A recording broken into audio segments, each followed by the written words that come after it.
angiogram you had, we have the pictures of it when they put these stents in there. Right. Which I'm really confused in terms of what on earth they were doing there. And so it's a little bit problematic in terms of the stents that are in there now. The one that's in there that's sort of extended down that they say is kind of not adherent, that's not going to go anywhere. Nothing's going to break off. I was able to look at that last picture, and that stent's not in danger of going someplace or becoming loose. That's not what my concern is. My concern is that it doesn't look like the stents really were in the place where they, in other words, they didn't really address some of your blockages. So how has your neurologic status been since I saw you last time? I mean, in terms of your brain, no strokes, obviously. No, but I'll tell you, I'm definitely not the same. I've had to change my life. I can barely, when I walk maybe 10, 11, 12 feet, and I start getting numb in my legs. Now it's my left leg, my left foot, and when I go to sleep at night, it's horrible. I have so many cramps and the numbness. When I pick up my arm to do my hair, it goes numb. That's on your right side, the numb on the right. The arm is more important. So the leg, I'm not sure what that's going to be related to, and in some ways, we're going to need to see you in person to make some of these determinations. Right. So I can't tell what's happening with your legs. Right. The dizzy. Especially if it's on both sides. Right. Now, I know it was only on one side. Now it's in the foot on my left side. The thing is, the dizziness. I'm getting dizzy all the time. And I'm having this pressure, and I've had it since the first surgery, and I've been telling the doctors. But the dizziness has got me really concerned because I'm afraid I'm going to fall. And that's the biggest problem. So I have to hold on to things, and I cannot walk without cane, which I never had to do this before. And that's my. Do you have neurologists down there? Yes. What's happened since they did this to you? Have you seen those folks again? I saw them once, and he sent his PA in to see me, and he didn't say much. All he said was, "You have an aneurysm that's been growing. We don't know how long. Blah, blah, blah. Doctor, since this has happened, I really don't want to go back to any neurologist." Well, I understand. I totally get that. I'm a little afraid of what, might come next. I don't want any surgeries down here. Never again. Because I totally agree. I've had this surgery, which was botched up years ago. And I had a doctor in New York, a world-renowned doctor, tell me that my whole inside my throat is upside down. I mean, I've just gone through too many botched up surgeries. My eye surgery down here, they made the lenses too small. I mean, I'm done with Florida. I am done. And this, even with the cancer, I was mobile and we work, we're musicians. Even with the cancer, I was able to, get around and, walk fast. And I can't do this anymore. It's like it's all gone. And it's a little depressing to me. I've never gone through this. I totally understand. Yeah. And the pain I don't understand the pain in my legs. The right leg is so bad. I just don't understand. Yeah, I don't know. Now that's only since your procedure, the right leg, correct? Well, I've always had the cramping, but it's gotten severe. Maybe it's neuropathy. I don't know. It could be. Okay. I'm not sure. And neuropathy comes from lack of oxygen, am I right? So that could all be part of this. I don't know. I'm not sure. But well, I think we're going to need for you to come up here to to see us physically. Right.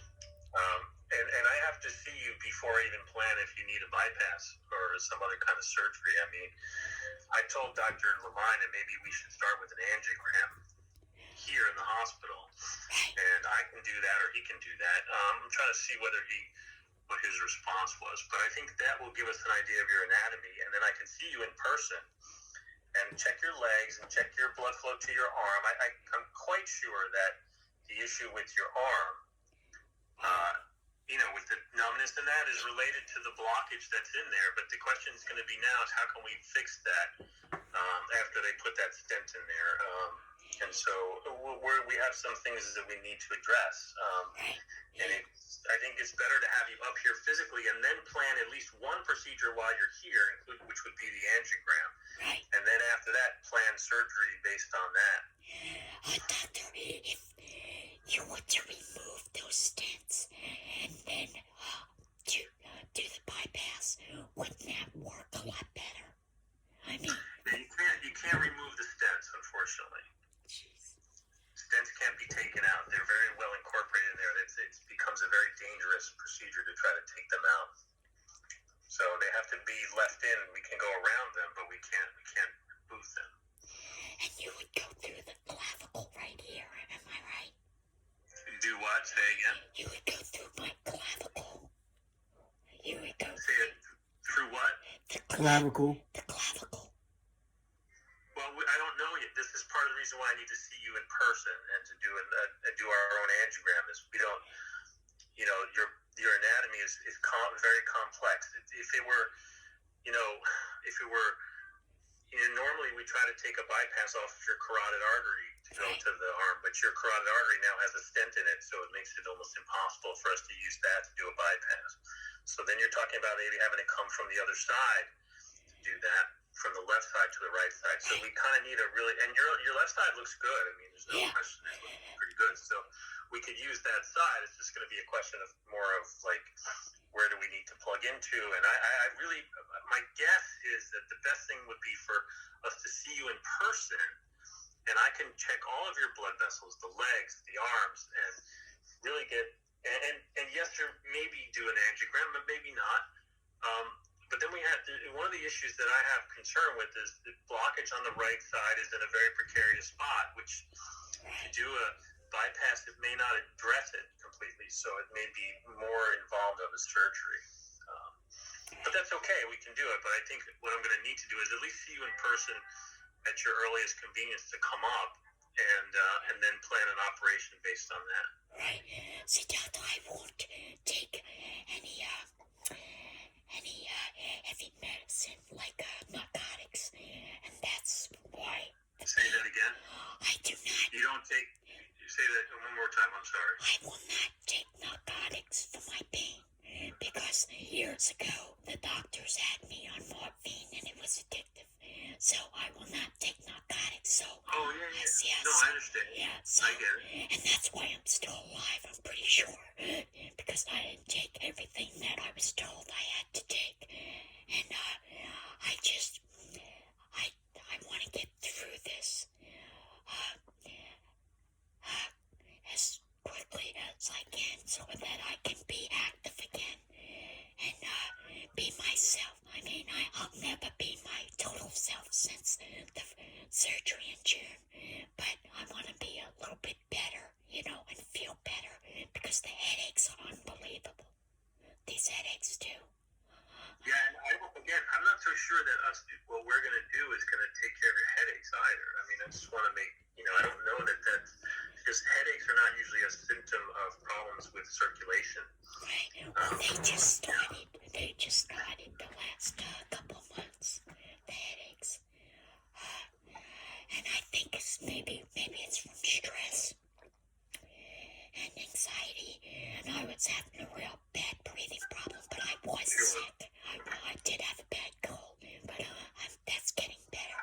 All right. Well, Dr. Levine messaged me that he's willing to do the angiogram and look at everything and help us to map where we're going to be talking about doing your surgery. So I think the important thing is going to be for us to to all come up with a time that suits you best to come up for a couple of days. And at that time, we would plan the big surgery, which is, it's not a small thing, but it's something that you'll be able to tolerate fine, I'm sure of it. Right. Oh, yeah. I've had, how many surgeries I've had. I'm strong. My heart, I was on track for years, so my heart is very strong. So yeah, I'm sure of that, and I know that you're going to be able to get through that. Right. I know that. I think the bigger question is to really get a map of what's happening in the upper part of your body with your circulation. Right. Right. Yeah, I think we have our work cut out for us just based on what that previous stent is doing. It's not putting you in danger, but it's just not really helping you. And that's kind of what we're dealing with here. Do you want any of my past surgeries from the Cleveland Clinic? I think I had them sent to your office. You're at 161 something. Yeah. What did you have there at Cleveland? The Cleveland, I've had my last surgery in my neck for the cancer. I've had many things done. 12 years ago. Yeah, 12 years ago. I've had many things done from the Cleveland Clinic. So that's where I go now. But the neurologist that they have there, she doesn't do much. And I've looked and see, I do a lot of research when I look at doctors, and I know that you guys are the best, and I'm not going to take any more chances with any. Yeah, I'm with you. I'm totally with you on that. I agree. I think that's a very reasonable approach. I'm looking at your films as we speak.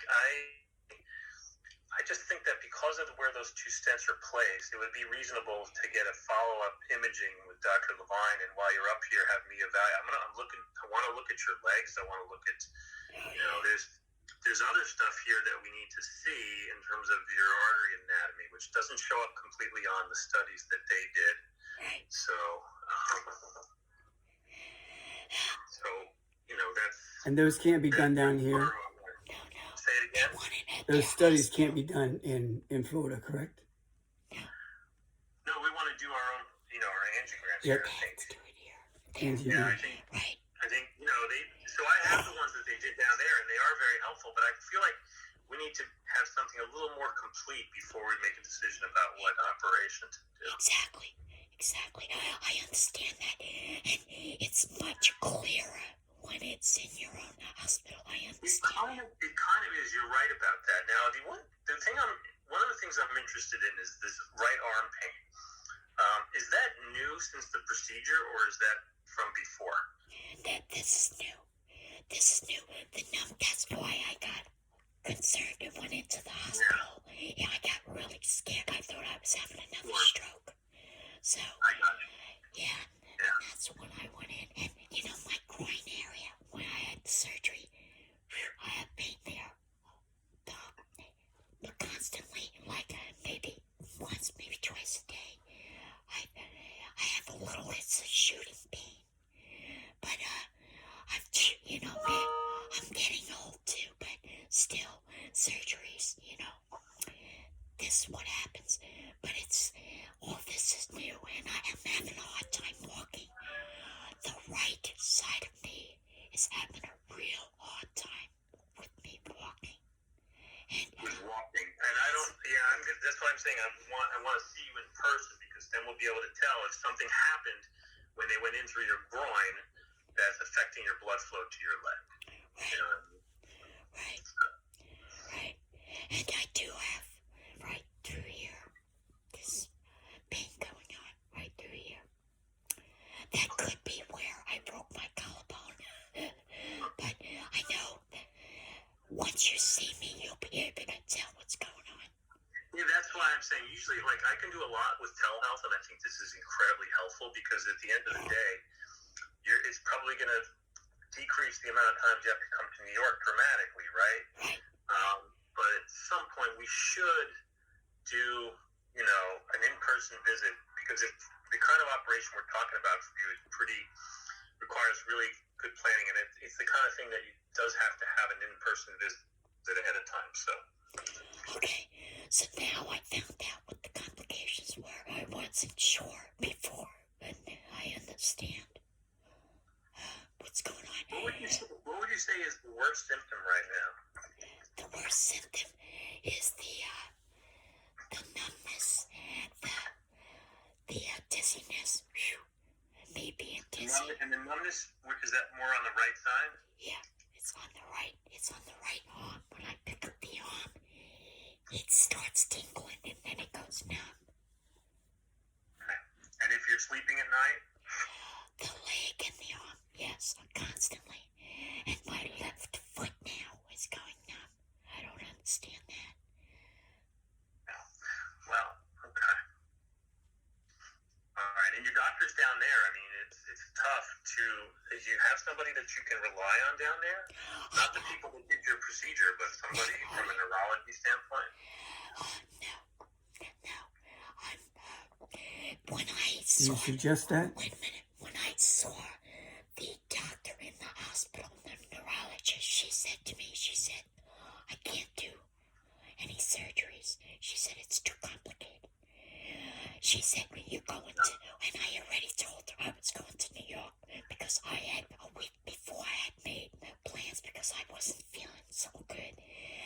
That's when I made the appointment with you. So she said, she said, go to New York. She said, because I can't. Yeah, I think that's great, but it's, okay, but we don't really have you a neurologist up here either, and, Right. We have a neurosurgeon. I can get one. I can get this doctor. He's at the Cleveland Clinic. He's a neurologist, and he has a very good, I guess by his reviews, he's got very good reviews on him. So I'm thinking of going to him, but I don't.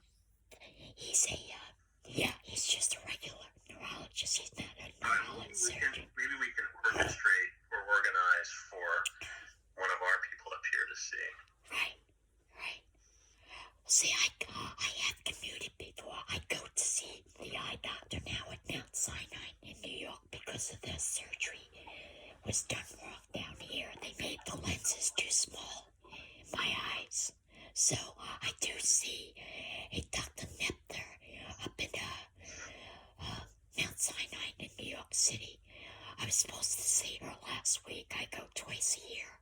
So I do go to New York just to see it. Eye doctor, because ever since these surgeries, I'm in panic mode down here in Florida. I do not want to see. I understand. I don't blame you. So I'm just reached out to Dr. Connolly again. Is that when you come up, when we do this sort of visit, we can get a bunch of people on board. Maybe I can have one of our, what we call a vascular neurologist, and that means they're neurologists, and they specialize in people with circulatory problems with the brain, and that's exactly what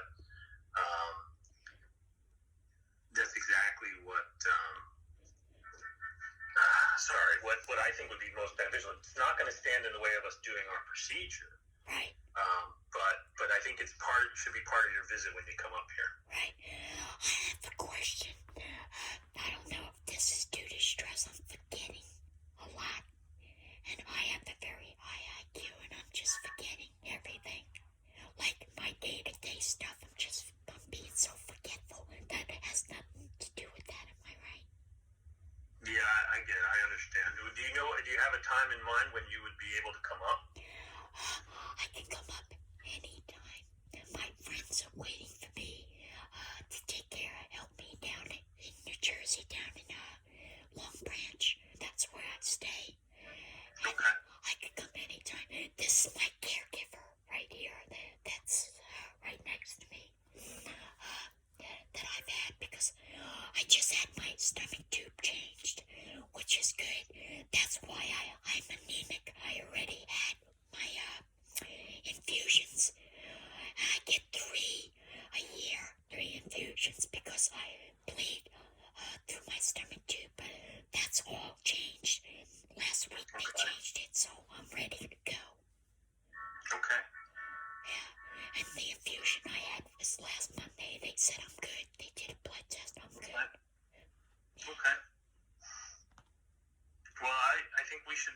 make time. I'm going to wait to hear back from Levine about a time when he does procedures like angiograms, but I kind of feel like that should be our next step. I'm ready. And you'll come up and you'll see me in the office. I'll examine all of your arteries, and I'll try to get the neurologist on board too. And then I think while you're here, it'll be at a time when Levine can then do that procedure on you the next day, and we can get a really good outline of what's happening, and then we plan the rest of your surgery based on that. The sooner the better. Yeah, no, I'm with you. So January? Yes.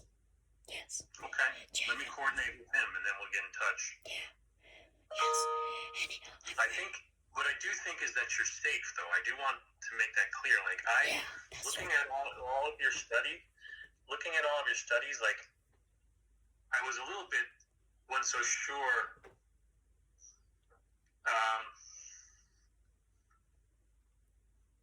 Why they were putting stents in you, and where the stroke came from. I felt like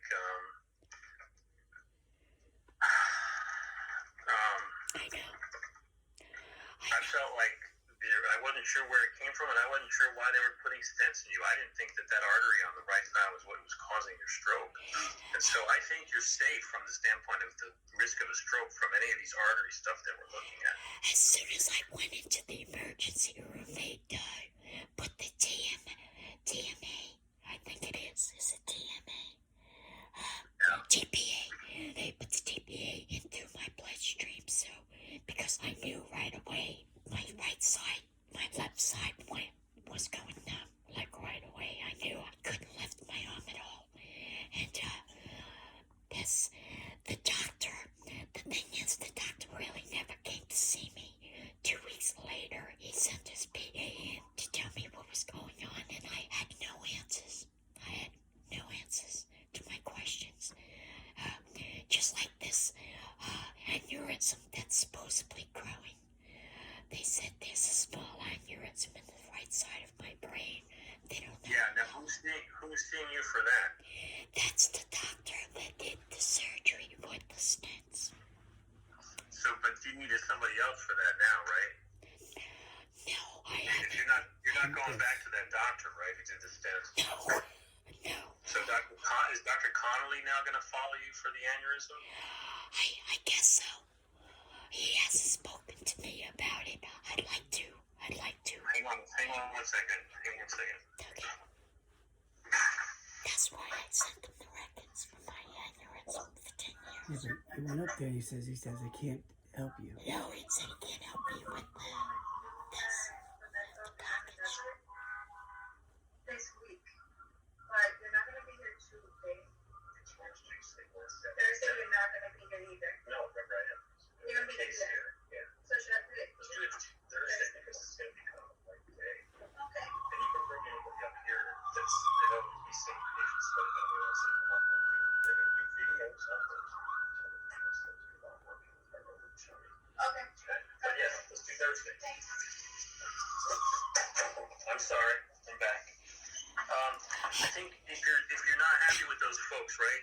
No. We did the angiogram, and they were following you for the aneurysm, then probably someone else needs to follow you for the aneurysm. Right. Dr. Connolly said I cannot help you as far as what's going on now. But I'm pretty sure the reason I sent up 10 years. I can't hear you. Wait a minute. You're pretty sure, Dr. What? I sent up 10 years of my MRIs and stuff. I did that so that he can follow the aneurysm, but then we went completely different directions. Who's going to follow you for the aneurysm? I want Dr. Conley to do that. That's And why. does he know that? No, I don't think so. He just said I couldn't help. I can't help you. And from there came Dr.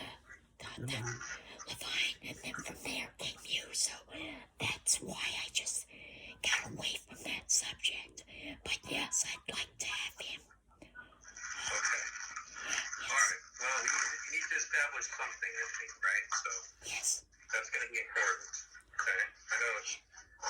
But I think that's perfectly okay. I So mean, should we if you do can this? that. should we do this all the same day and follow me up on the aneurysm also?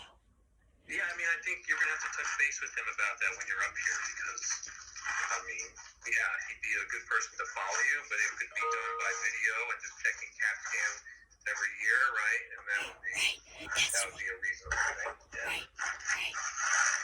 I have a question. That floating. Say it again. I have a question. They said there was a floating stent. You're saying that it's not floating. It's not floating. It's not floating. It's just not sized properly. It's stuck. It's in a position where the it's going to be stable. It's not going to move, but it's not the size that I would have recommended to use. And I don't think going forward it's going to be something that's going to cause you trouble because I think it'll be stable. It's not going to move.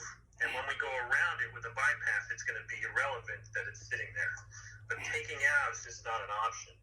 Okay. As you can imagine, like it's a big surgery to go into that, and stents get really stuck in there, and if you start pulling them out, you can destroy the artery. You definitely don't want to do that. Oh, I see. Okay. Yeah. Okay. Another thing. When I was taking high blood pressure pills, now my blood pressure is better since that.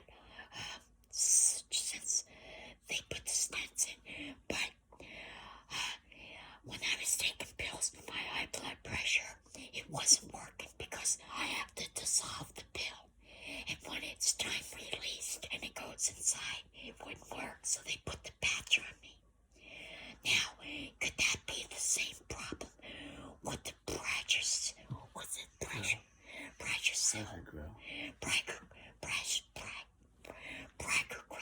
Could that be the same problem? The blood pressure. What medicine are you talking about? Prasugrel. Prasugrel. Who prescribed that? They did. The doctor that did the surgery. Is it Plavix? Clopidogrel? No, it's the other one. Prasugrel? Yeah, I don't know. I don't know whether that has anything along those lines in terms of Right, because how it has to be done by mouth. the liquid I think might work better. I'll have to talk to I have a primary doctor here. Yeah, I think that would be helpful. Yeah. Yeah. I mean, I think those stents are big enough that they're not likely to clot. So that's a good thing. Right. Well, my blood pressure has gotten better because the doctor in the hospital took me off the patch. Said we want your blood to flow better, so you don't need the patch. She said we want that blood flowing better into your brain. She said because of the cloggage, you don't need the patch. Which my blood pressure now is a lot better. It used to be 200, now it's 140. So. And how do you take the Prasugrel? Do you grind it up? Yes, I put it in liquid. I make it into a liquid and it goes into my feeding. That should be fine. Okay. But check with them. Okay. All right. I guess the sooner the better if you can get me in. Yeah, once he gets back to me in terms of timing, we'll do that. And then you plan to come up. You probably would plan to spend a few days, like 3 or 4 days. Right. How would you get back in touch with me through my chart? Yeah, we'll have to contact you. I'll have my office contact you as well as theirs. Okay. Not through my chart, but on the phone. Say it again? Would it be through my chart or on the phone? No, they're going to probably call you. Okay. Yeah. Okay. I appreciate it, Doctor. I'm just, I guess I'm just pretty stressed over this. I've never been where I've had to be mobile like this. I used to be very active, and we work still. I sing. I was a professional singer. Now my songs go on a USB and I lip sync to my own songs. But he's a professional saxophone player. He plays with Bob Seger's show.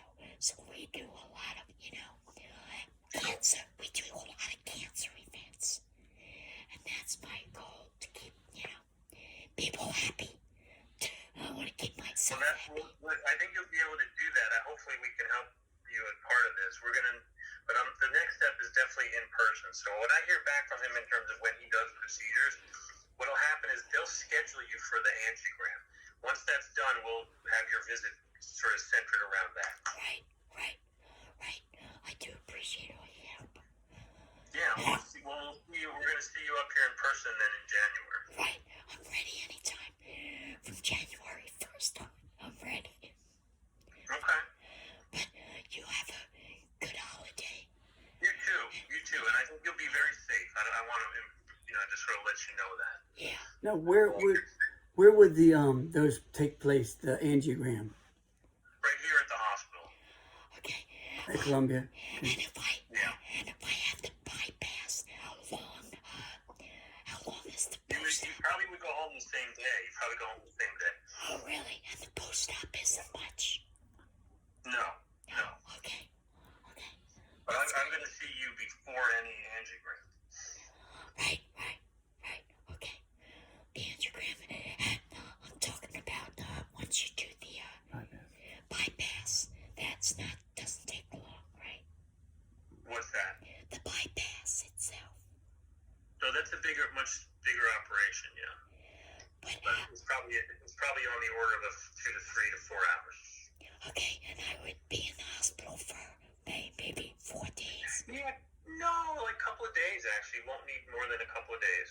Okay, and I can go home and the post-op isn't that bad on that. Am I right? No, but we have to do one. Sort of come across one thing at a time. Well, I'm just trying to get myself in order. Yeah. So I know. Probably what's going to happen is you're going to go home after the angiogram and come back for the bypass and then spend a few days up here. Right. Okay. Okay? Right. Doctor, thank you so much. And you have a great holiday. You and your family have a great holiday. You too. Try to enjoy it, and we'll definitely see you early in the new year, okay? Thank you so much. All right, bye-bye. Take good care, both of you, okay? Yes, Thank you. Thank you. Bye-bye. Bet.